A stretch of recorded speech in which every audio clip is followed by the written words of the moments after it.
Dan. Did you ever think after you left the NYPD that we'd get to the point we're at now?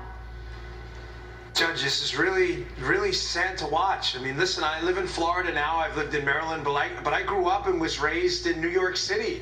And watching this happen, I have friends. My mother lives up there. My two brothers live up there. One of my best friends lives up there. He just retired. He was a second-grade detective with the NYPD. He just left.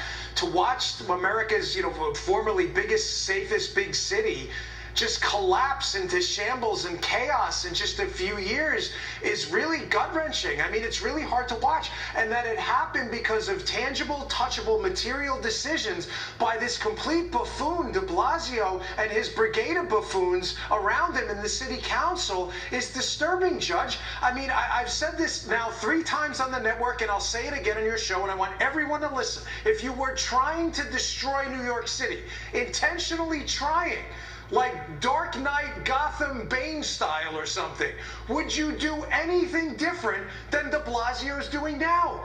And the answer is, hell no, you wouldn't. You would do exactly what de Blasio is doing. It's almost as if this guy is a nihilist or something. Well, let's talk about the fact that this week he painted a mural on the street, Black Lives Matter, in front of Trump Tower on Fifth Avenue. And, this is how he spends his time. And there's nothing that the business people can do in that area. I mean, he is destroying the businesses as well, in addition to crime.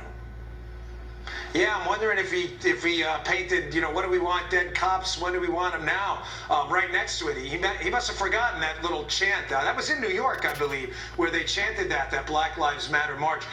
Yeah, listen, this is obviously the Brooklyn Bridge, yeah, this is obviously a petty, pathetic move by a failed mayor. But, Judge, he's done real things. I said that before. I don't want this to just be, a rant by me. He's done real things that have cost people their lives. Black, Hispanic, and white residents of New York City. Disbanding the anti-crime unit. Judge, you realize most of the self-observed crime by police officers, where they see it, is not by uniformed police officers. Why? Because you don't commit a crime in front of a uniformed cop.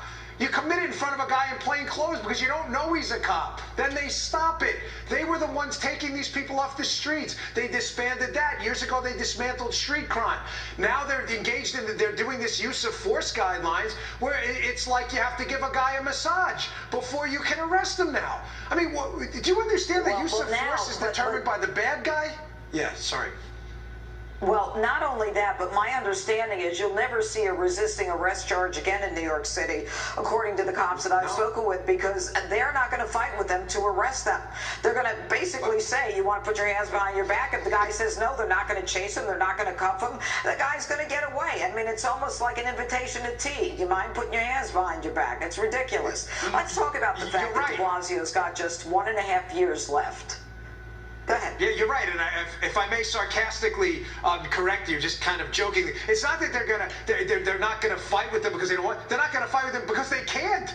The use of force guidelines they have out now are utterly absurd. Grab them by the wrist. You can only hold an arm. You're not allowed to use any kind of a body weight restraint. Do you have any idea how absurd? I spent decades of my life in control tactics in the Secret Service and the NYPD. When someone doesn't want to be arrested, I watched, I'm not kidding, I know we're short on time, I watched a 12-year-old girl in a Brooklyn hospital nearly take out 2 ESU cops, SWAT cops in New York, because she did not want to be taken. That's not a joke. And it was not a reflection on the cops. She did not want to be taken. She was a 12-year-old girl. They had to restrain her. Tell me how you're going to handle that with a 30-year-old, 220-pound guy on drugs. What are you going to do? You're going to massage his neck and give him a head rub before you lock him up? What planet does de Blasio live on? Why would a cop arrest anyone? Have a nice day, sir. You don't want to get arrested? Hard pass. Well, take off. See you later. Here's the problem, Dan. The problem is that in light of all these new guidelines, they've done absolutely no teaching.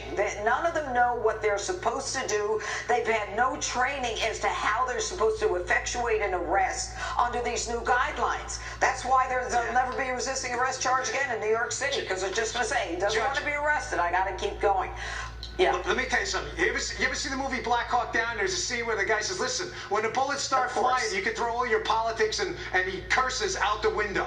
When the guy doesn't want to resist arrest and he's beating the snot out of you trying to get your gun, believe me, you can throw all of that crap out the window. I get it.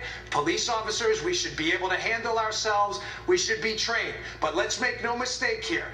It's the bad guy that determines the use of force, not the cop. If a cop acts out and he does something he shouldn't do, there are CCRB complaints, and some of them will be put in jail, like the guy in the George Floyd case.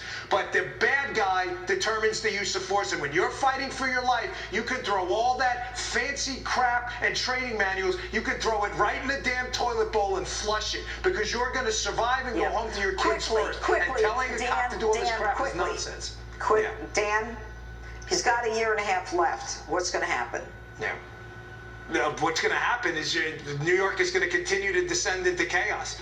A lot of people can die in a year and a half, and make no mistake, this guy has blood on his hands. And I don't say that lightly on national television. He absolutely has blood on his hands. There is no doubt about it. All right, Dan Bongino, thanks so much for being with us. Much more tonight, including an update on the St. Louis couple, the McCluskeys, who defended their home from protesters. And next, what does Congressman Matt Gaetz think about the debate raging in his home state over reopening schools? He's here live next.